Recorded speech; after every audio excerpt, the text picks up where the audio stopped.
we're going to take a look at the reason or some of the major reasons that led up to the War of Independence, mostly from the viewpoint of the colonists, although I'll try to fit some of the British viewpoint in at the same time. But this being a U.S. history course, of course, you're going to get a very one sided view of the whole thing. Uh, that said, we have to remember a couple things that were going on that led to the motivation, especially the justification for there being a war of independence. Whenever there's a war, there's always somebody somewhere saying, here's why we're having a war. And it could be because we're trying to combat evil, or we're trying to get access to resources, or somebody insulted our leader, or whatever it is, right?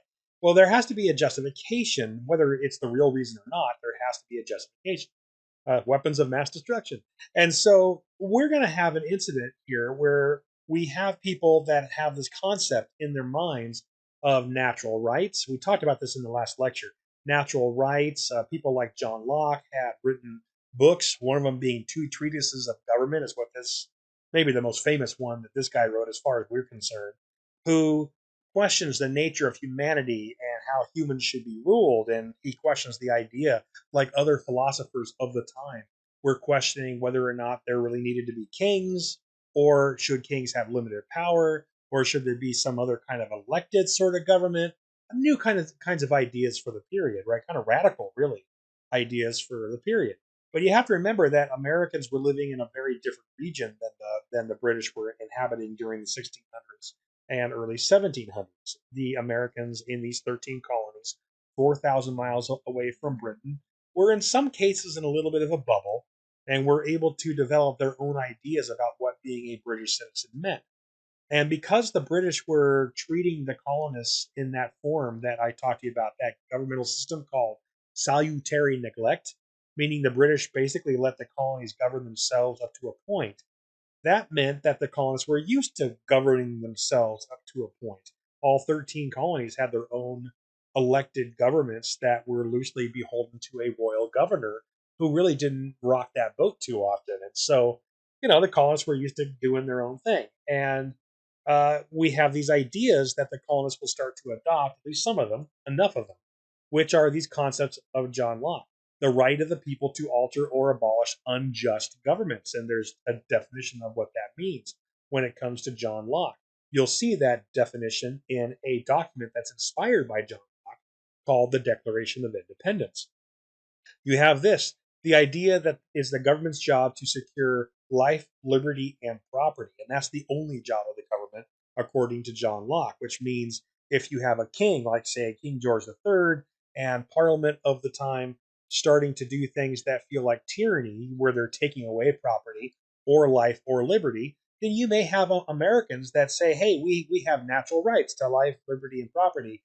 We've always been taught that because John Locke and whatever. The idea of popular sovereignty, that concept of voting or elections and local issues, especially raising taxes and voting on those taxes. This is something that the colonists felt was natural to them. It's largely because British Parliament had largely ignored governing the colonies for just long enough that the colonists had to develop their own system of representation, which they did. And if the colonists had been part of Parliament already and they had like colonial lords of some kind representing the colonists in Parliament, you might not have seen this problem. But over in the colonies, they were on their own for a while, and that meant that they developed their own system of government. They liked it, right? And of course, you have this concept here: all men are created equal. These are concepts created by this guy John Locke and supported by other ideas that are similar by other philosophers that we've already talked about. But just keep in mind that these ideas are considered sacrosanct by many of the colonists, whereas the British don't see it that way quite so much. All right, so just have that in the back of your mind. What's the situation by 1770? Remember the 7 Years' War? We also have been calling it the French and Indian War. Ended back in 1763, roughly 1764, and that means that we've got this. A few years later, what's the situation? Britain is in debt still because they had to pay a lot of money and borrow a lot of money from other nations in Europe to fight their glorious war that got them so much more territory, turned them into an empire. That 7 Years' War. And we have a lot of debt that is caused by the colonies as well. Half of British debt is due to colonial costs. And that has to do with trying to pay off the war that was fought over on the colonial side, but also it has to do with the fact that the 2.5 million colonists, some of them, many of them, have become sort of good at finding ways to bypass the British system of trade.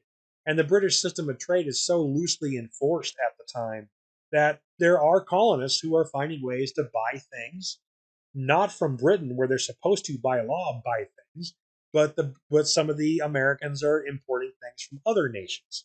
And that's not something Britain wanted. This is their trade. They created this trade of mercantilism, and it was to save the British economy back in the 1600s. It was still supposed to be great for the British economy in the 1700s.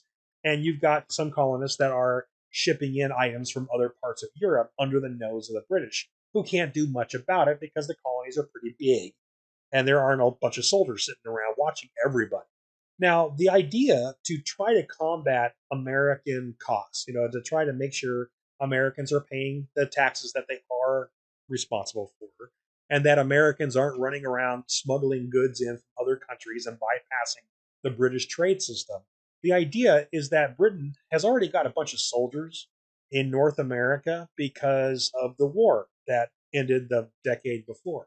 And so the Brits are thinking maybe we could actually tax the Americans a little more, and then we'll keep an army there in America that the Americans will pay for, about 10,000 soldiers, maybe more later if necessary. And what we'll say is that those soldiers are there to defend America from invasion from other people, right? Whoever that might be, Spanish or I don't know, the Dutch, I don't know, right?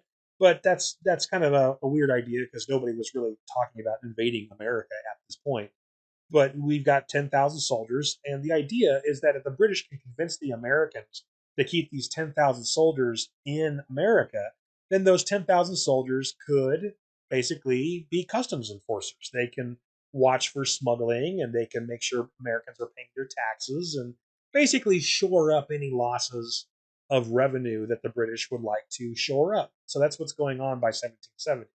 Um, we have to remember this. What was it like to be in America when it came to British taxes? There was an agreed upon, a parliamentary agreement, and agreed upon system of taxation when it came to the colonies. The colonies did not have representation in Parliament, which English common law said that British citizens all had to be represented by. But the Americans were sort of grandfathered in. They were these colonies 4,000 miles away, and they were doing their own thing. So the way that the British handled the colonies when it came to taxes is Parliament raised a tax with the approval of the king, and then Parliament sent the idea of that tax to the colonies, and all of the 13 colonies figured out how they would pay it. They got to do it on their own. The colonies said, "Okay, the king needs this much money.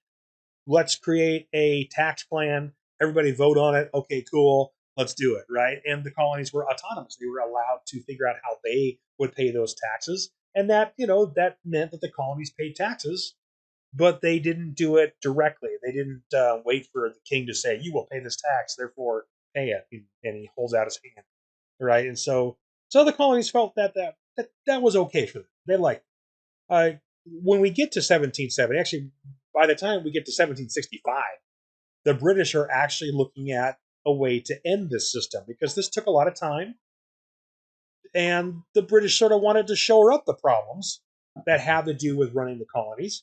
And by the time we get to 1770, Britain's armies have gotten quite large compared to the way they were when the colonies started.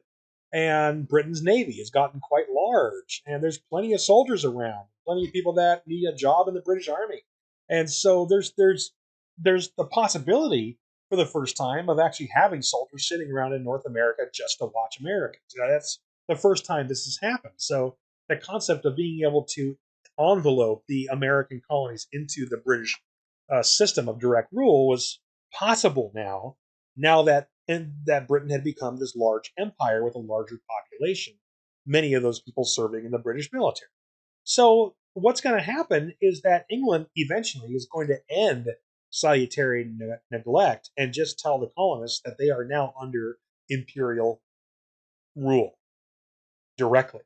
And the colonies are not going to like this. Remember all this stuff, right? They're not going to like that at all because of who the colonists think they are. Okay, who do you think you are? We're the colonists, dang. So the Albany Congress is going to be formed. This is just the first thing the colonists do. It's not protesting. This is just a bunch of colonial leaders gathered up in Albany City, New York, and they're going to send a letter to Parliament that says we want to be autonomous, meaning we want to keep going with salutary neglect the way it was, and we want an alliance with some local natives, and we want to have a voice on Parliament. And England says no. You are basically our servants now. You you rule. You are ruled directly by us. You're just colonists. You do not get a voice on Parliament. English common law doesn't apply to you to the same way it does to us. That's not going to go well with the colonies, right? So there's this prime minister named Lord Grenville. He is going to issue a sugar tax, which is going to sort of test the waters. Will the colonists submit to a direct tax as opposed to one that the colonists get to vote on? And so what the colonists do, they're pretty angry about it because they understand that Lord Grenville is testing the colonists by putting a tax on a commonly, held item, sugar. So the colonists simply don't buy sugar. That's all they have to do. They boycott sugar. And if they don't buy sugar, then the British sugar market takes a hit and Britain has to take away the tax. So that's what happens and it works. So the sugar tax is imposed and then it is canceled. So when the sugar tax is canceled, Lord Grenville tries a different kind of tax. He is going to tax everything that requires paper. So this is a stamp act, and there's tons and tons of paper in running an empire in any kind of modern civilization. So there's import ledgers from ships. There's marriage licenses. There's registrations for horses and horse carriages, kind of like we have for cars and stuff, right? There are bills of lading. There's sales receipts. There's deeds for land.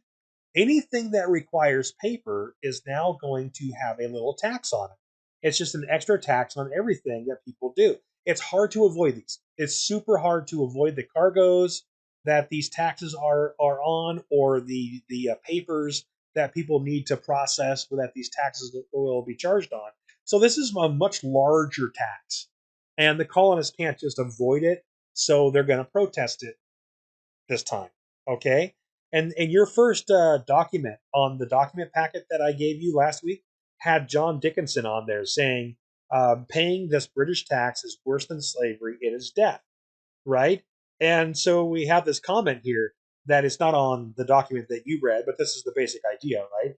It is separately essential to the freedom of a people that no taxes be imposed upon them but with their own consent, given personally or by their representatives, right? This is the way the colonists are used to doing things. And I need to be clear. This is the way the British are used to doing things too. It's just that Britain is starting to deny that right to America. That's the problem here. It's not about taxes. It's about how the British are taking certain rights away from the American colonies while asking the colonies to pay, or demanding that the colonies pay more taxes. That's a problem for the colonists. Okay, the colonists aren't a bunch of country bumpkins. There's Edmund Burke himself mentioned that a good portion of the colonists are a bunch of educated lawyers. They actually know what English common law says, and English common law says taxation with representation. You can't just not do it and expect a bunch of educated people to say, "Oh, that's okay," fine. So when you read the Dickinson document, you're going to notice that he talks a lot about this. He says that paying the British these taxes, actually allowing the British to tax you, is giving the British the go ahead to continue this process, to take away salutary neglect, to tax people, to basically enslave the Americans. That's kind of a harsher way to put it that maybe is true, but that's the sentiment of this guy. And it's not just this guy. There's a lot of people that are going to be angry about this, and he's just one of the people writing this down. Jefferson's going to be writing something similar. Other colonists, especially up in New England, where these taxes are going to hurt the most. I'll explain why later. People like John Adams are going to be writing similar things. Okay, so basically, We've got boycott movements to try to avoid some British imports that are being taxed, and we've got people smuggling more than ever before. And we've got, of course, a lot of actual angry protesting now in the streets that leads to problems for the British government. So this system, this all-important mercantilist system, is going to start to collapse, and a recession is going to follow in England and in the colonies as a result. And that recession means that people are trying to figure out what to do. Some people in England, like Edmund Burke, say, why don't we just go back to the way things were? It was working. We can make it work. And then you've got other people like Grenville, King George III, and a guy I'll introduce in a second named Lord Townshend that believe that they just need to crack down more and the colonists will eventually fall into line. So this is a push comes to shove game of chicken kind of scenario that's about to start up. So the colonists, you have some that are very violent, that are going to actually be so angry that they're actually tarring and feathering each other. And this is the process of actually heating up tar so that it's boiling. It's pine tar from a tree, from a pine tree, and you get it boiling hot and then pour it on somebody. It causes permanent burns, disfigurement, and death sometimes. And so this is a very harsh thing to do, and it doesn't happen commonly, but it happens enough to make international news, both in Europe and in America. And it is a sign of how angry some Americans are that they would chase down a British tax collector or an American tax collector working for the British government and do this form of violence against them. This is a type of lynching, really, against a official. It's really bad and very public. Okay. Anyway, the protests are bad enough, and the economic fallout is bad enough that Lord Grenville is going to retire from Parliament, and the Stamp Acts are going to be repealed because it's obvious that it's not working, and the British just figure the government figures that it's just because Lord Grenville didn't do it right. It's not that they feel like they need to stop taxing and taking away the rights of the Americans. It's just that the British felt like Lord Grenville didn't know how to do it. So they're going to bring in as the next prime minister Lord Charles Townshend. This guy, okay? Now Charles Townshend is going to be the actual guy to completely and utterly cause what will become the Revolutionary War, or the War of Independence. This guy does everything he can to basically poke at the American ideals of life, liberty, and property. Oh, he finds every possible way to insult the American identity. And it's not because he was trying to do it that way, it's just he didn't understand the Americans at all, and that's really the problem here. So the Townshend Acts, he's going to officially get rid of salutary neglect. If you read the document, the Townshend Acts, okay, if you read the document, hopefully you were able to figure this out. But if not, here we go.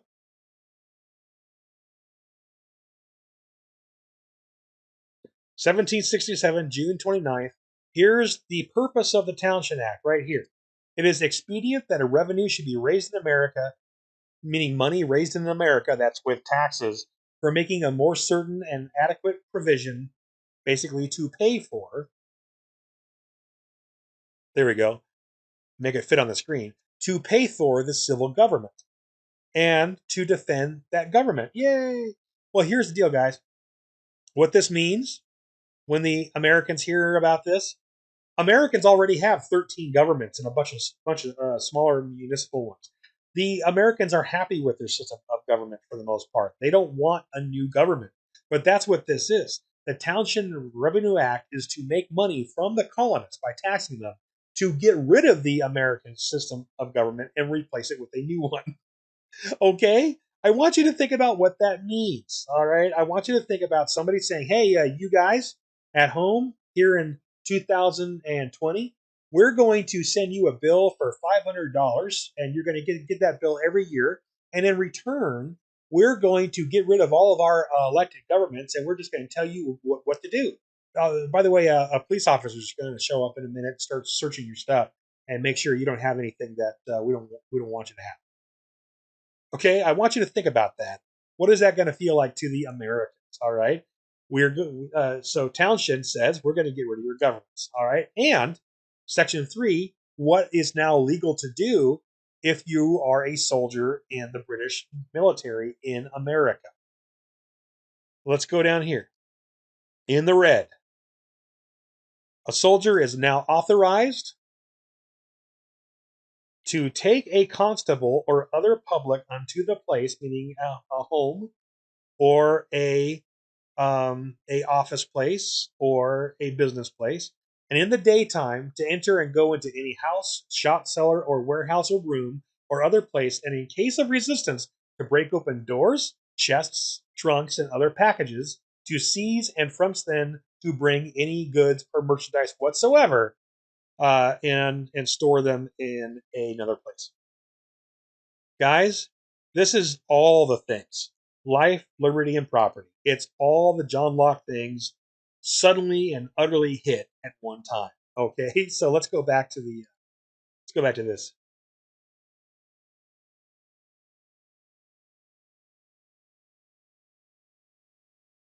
All right. So, what does Townshend want to do? He wants to raise money for stronger customs enforcement. That means soldiers. He wants stronger authority to govern the colonies directly, meaning he's going to get rid of salutary neglect. Okay? This is just a tax on some very common items that everybody used at the time. All right? Very common items. So, he repeals the parliamentary rules that allowed colonial legislatures to approve taxes upon their own people, taking away the autonomy, the salutary neglect of the American people. This is not going to go well. Okay? So, what are the results? Boycotting of goods, vandalism, tarring and feathering, more smuggling than ever before, which is really going to hurt the British economy as Americans bring in goods from other parts of Europe instead of from England alone. We have the publication of things like Common Sense by Thomas Paine, and we even have Patrick Henry getting angry. He wasn't at first. He wasn't known to be an angry, blustery guy, but he's giving these speeches. We'll talk about him in a minute about the problems here. That's going to lead to greater resistance as well. I mean, people are getting mad. All right. So Thomas Paine, just to give you an image of him, is an immigrant himself, and he's going to write Common Sense, and it's a bunch of episodes. Essentially, he's like a talk show host, if you will, or a radio show pundit. And he's not talking like Dickinson did. He's not talking to wealthy people. He's talking to the common people, and he has this thing called Common Sense, and he writes his stuff in a common tongue. So your average middle class citizen, or even laboring class citizen, can kind of get an idea of what the problem is here. Why are all the rich Americans so angry? Well, there's some trade problem and boycotting and taxes that really hurts them the most. And then you have this guy saying, "Here's why people are angry. It has to do with this, system of government that the English are bringing upon us, and we feel it's unfair." Okay, Patrick Henry, his moment is kind of fun. This guy was a well-known orator. He was also a lawyer, and Patrick Henry is considered a colonial leader. He is going to be one of many well-educated, wealthier Americans who give speeches to people on kind of it's almost like a lecture circuit. The way you spread news at the time was either through newspapers or you gave speeches. And so Patrick Henry was giving a speech one day where it was about a 3 hour long speech. And he was giving this speech to basically explain to those that wanted to come about what was going on. What are the problems since the French Indian War that have risen between the British and the Americans? Why are these real problems? What could the Americans do to try to convince the British to go back on their changes of policy? Calm, collected, educated man talking to people in a lecture about why there's a problem and what we can do to fix it. And Patrick Henry was not originally a separatist. He didn't believe that America needed to go to war with England. He just believed that Americans needed to stick to their guns, so to speak, and needed to protest and needed to convince the English to go back to the way things were. That's what he believed.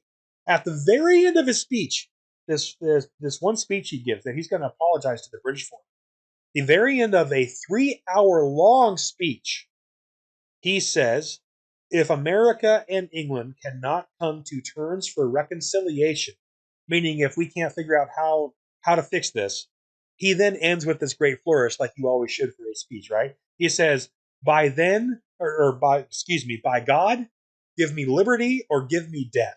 That sounds great, right? I am so in belief that America needs to hold out until Britain sees reason that I believe in the idea of liberty or death, darn it, right? I'll fight for this.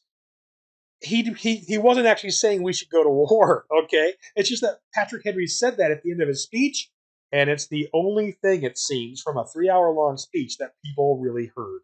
It is just a great tagline.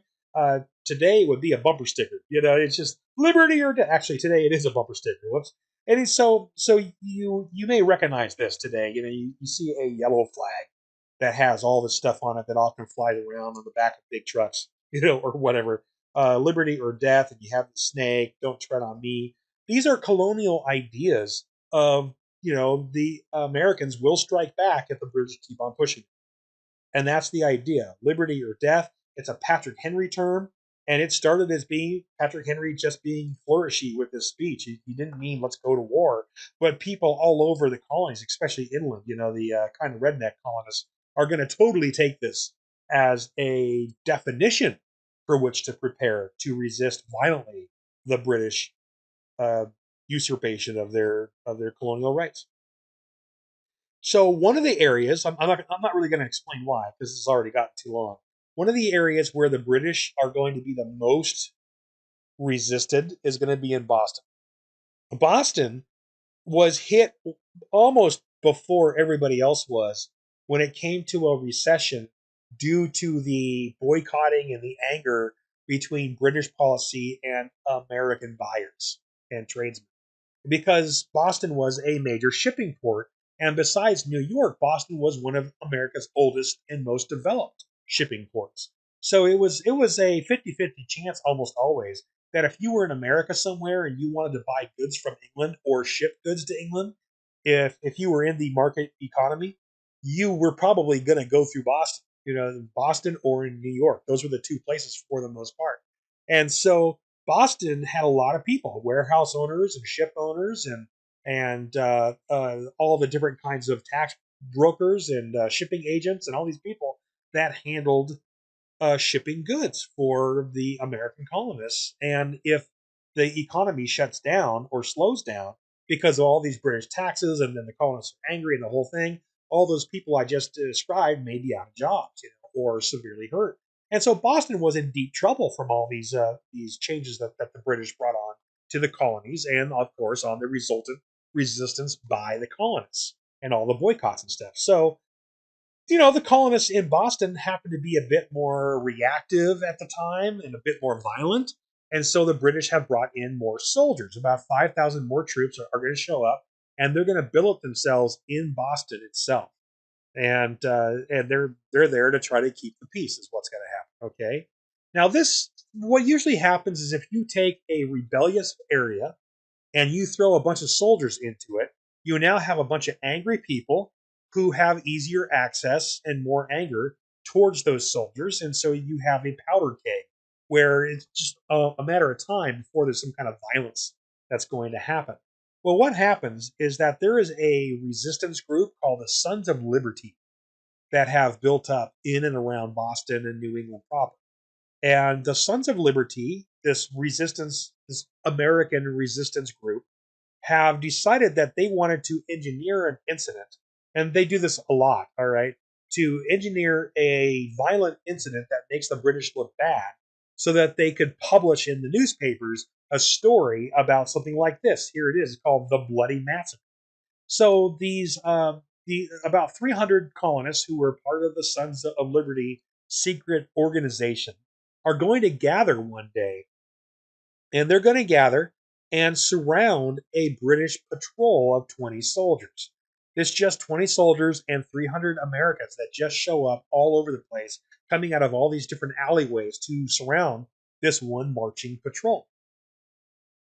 Now, the Americans don't want to actually hurt the soldiers. The Americans want to be hurt by the soldiers. The Sons of Liberty, these guys, want to be hurt by the soldiers. And there's only 20 soldiers, and they're firing very inaccurate muskets. So if there's a chance of any kind of bloodshed, it's not going to hurt that many. And these guys have all decided that they want to become martyrs for the cause. All right, they're that angry, they're that whipped up into anger that it's no longer about trying to in British policy about ending salutary neglect. It's now about actual violence for these guys. They want a war. They want a war of independence. So the Sons of Liberty, which make up a very small part of New England, all right, it's just this radical group. They gather at the same time, coming from all over. They surround this troop, and then they start throwing snowballs and rocks at the rather terrified soldiers. Now, in this image, it looks like the colonists are all just going shopping. They're all just hanging out here, and there's a little dog with a sweater on. Right? They're just hanging out in the quad here, and then the British Army shows up and just starts murdering. That's the idea of the propaganda.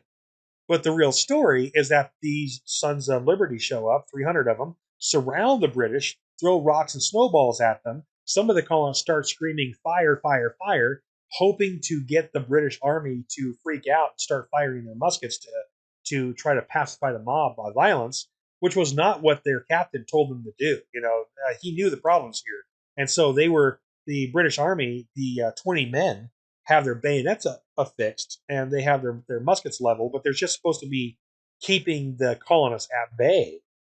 And if the colonists wanted to kill these soldiers, they could have easily. I mean, yes, these guys had guns, but that's 20 shots. These things take 25 seconds to load. So it's 20 shots before the colonists could rush in and just kill all of them. So it's not like the British soldiers didn't know that. And so what happens is the British soldiers are basically forced into firing upon the colonists by the colonists so that the colonists could publish this newspaper and this image and send it all over the colonies and say, gosh, you guys, the British are now running around our colony, murdering people willfully. Oh, we need to band together for a revolution. That's what this is for. Because most of the colonies were not convinced that they needed to go to war yet. They were just still trying to protest. Okay? So this happens. Well, anyway, this works. There are so many colonists that believe that the British are running around murdering people on purpose all the time up in Boston because of this Paul Revere written newspaper that the British have to back down. And so the Americans win a third time. The Americans help to convince the British to get rid of the Sugar Act and then the Stamp Act. And now the British get rid of the Townshend Acts in 1770. Well, by the time we get to 1770, there are a bunch of resistance movements that really want to have a war now. This is if you're a Disney Plus watcher and you've been binging Hamilton, this is kind of when all this is going on, right? This is a Hamilton that's angry and cannot believe that people are not fired up for war at this point, and many are. It's that kind of thing. So what ends up happening is there's more that happens, and it's not really connected, but it's going to happen. And the Americans see it as one long list of angry things that happen, of bad things that happen, whereas the British see all these things as separate little incidents that they were barely paying attention to. Just these things that they were doing, and the colonists keep on getting mad. Well, anyway, the Stamp Act is repealed, the Townshend Acts are repealed, the whole thing, and now you have a Tea Act. And the whole purpose of the Tea Act is to dump a bunch of British tea, the British East India tea, onto the American colonies. You read about that in your document too. And the problem is that tea is so cheap, and kind of cruddy tea. This tea is so cheap that it destroys the American tea industry. That is not good when there's already a recession happening.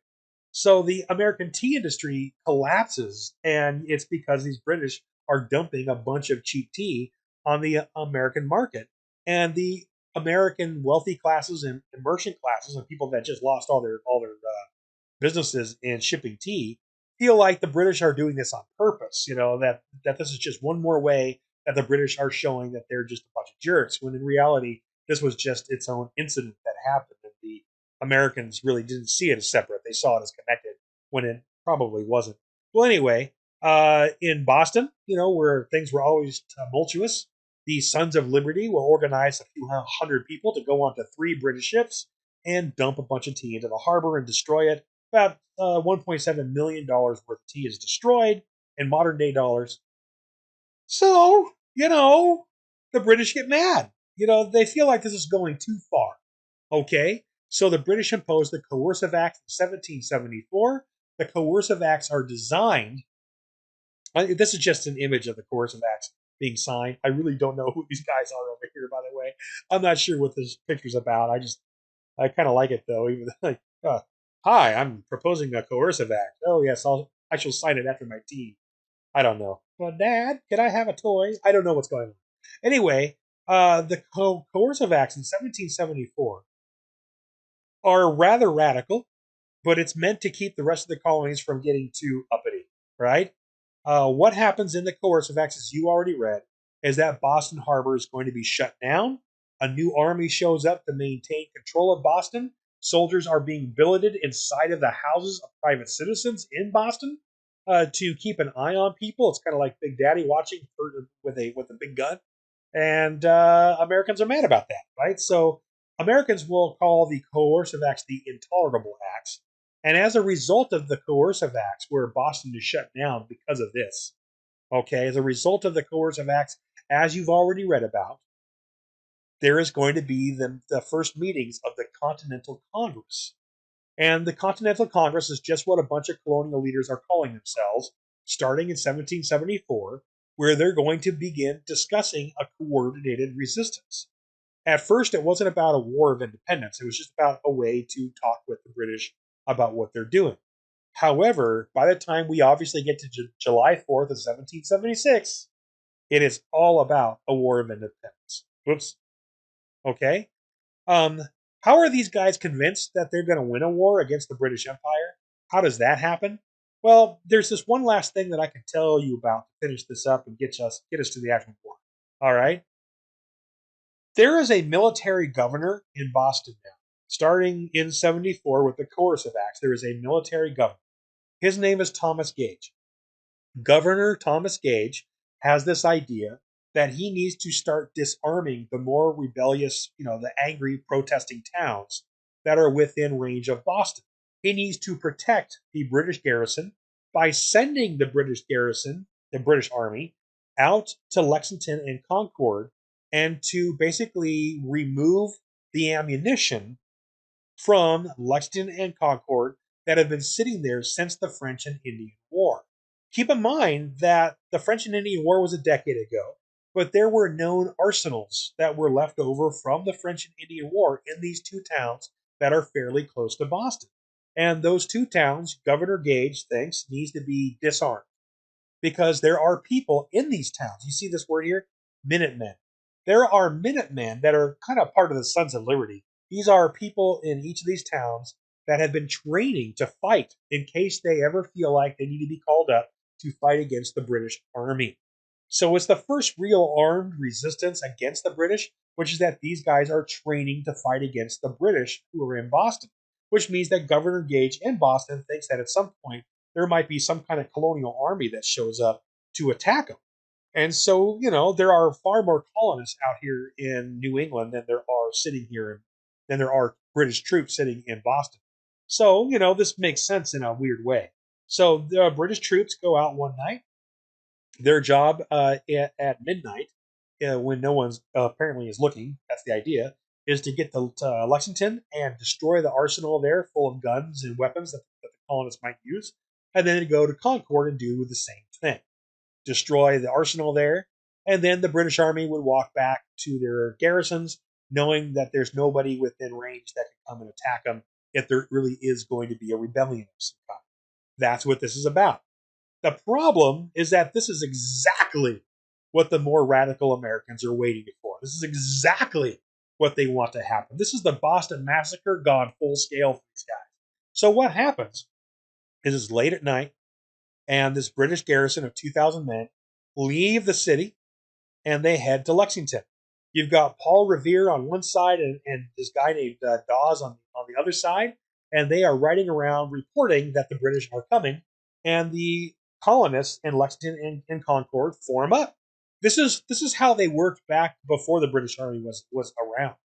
Was whenever there was a need to fight against an Indian attack or a French colonial attack, the colonists would gather together and they would form a militia to fight against their enemies.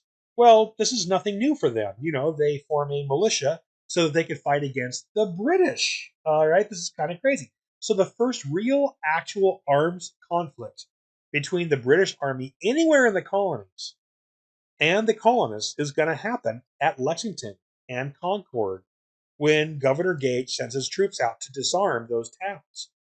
And it's going to be it's not a super fast fight. The British Army is certainly far more trained and more ready to go. 2,000 men who are going to march into Lexington, and there's going to be about 100 colonists that are all lined up and ready to fight against the British. And there is a fight. The British fire 2 volleys, and in those 2 volleys, the colonists, because these guys are not an army. They cannot stand up to an actual British army, but they have killed a few British soldiers, and they are now going to flee to Concord, that town that's further down the road. And by the time the British army has destroyed the empty now arsenal here, the British army marches on to Concord. And right about dawn, they get there, and there's this bridge blocking the river to get to the city or the town of Concord. And there are thousands of Americans waiting there. All right, so Lexington slowed the British army down.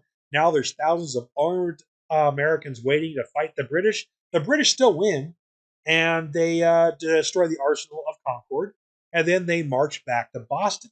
And as the British are marching back to Boston, 25,000 angry armed colonists follow the British army to Boston and then wait. They camp out, a big giant tailgate party, and they camp out around Boston waiting for some event where they might invade Boston and actually attack the British army. So that's what goes on. Boston is now going to be, whoops, that was weird, is now going to be under siege because Gage decided to test the colonists, and he's in trouble. There's 6,000 British troops in this city, and there's about 10,000 American citizens who hate the British that live in this city, and then there's 25,000 angry colonists camped out outside the city. So the British Army's got to figure out what to do, and what they're going to do is they're going to evacuate. Now, before the British can evacuate, they have to get rid of some American colonists who have brought some guns, some cannons, up to a place called Breed's Hill. I know that this is called the Battle of Bunker Hill. The actual battle, you guys, was on Breed's Hill, and Paul Revere, with his newspaper, basically printed that it happened on Bunker Hill, and so that's one of those historical myths that we all, are told. The real fight is on Breed's Hill. What happens is that as the British are trying to get out of Boston Harbor, the Americans are firing cannons at, in this act of resistance, are firing cannonballs at the British who are gathering to get onto their ships in a 2-week long evacuation. So the British have to clear this hill before they can peaceably leave, which means that Governor Gage is going to send a British army, his full garrison, up the hill to knock the colonists off of it so that he can then, get his men onto his ships and get out before a complete massacre against his own people happens at the hands of a huge angry mob of angry Americans. So Governor Gage marches his men in July heat up this hill, and they're going to be beat down by the colonists twice. And you guys, there's a reason for it. The British are wearing wool. They're wearing their full packs, their full military packs. They're wearing bearskin caps. They're marching up a hill in probably 90 to 100-degree heat and the same level of humidity, and they're being shot at by colonists that are on the top of the hill. So about 800 British soldiers are going to be wounded or killed in return for the British managing to finally knock the colonists off this hill. The story of Breed's Hill, also again known as Bunker Hill, the story of Breed's Hill is going to be a story where the colonists say, dude, we kicked the British back down that hill twice. Oh my gosh, we're so good. We could totally beat the British. We could totally beat them. And so that news will travel, along with a lot of other issues, to the Continental Congress, these guys. And between 74 and 76, they're going to be talking about the Battle of Breed's Hill, and they're going to be talking about how angry the Americans are, and they're going to be talking about how there's no way the British can bring a big enough army to subdue all the colonies. And so you're going to have a vote of independence that finally happens, a very risky vote on July 4th of 1776. Okay, so that's how it begins. This picture is in no way accurate. All right, on to the War of Independence. That's another lecture. Thanks a lot.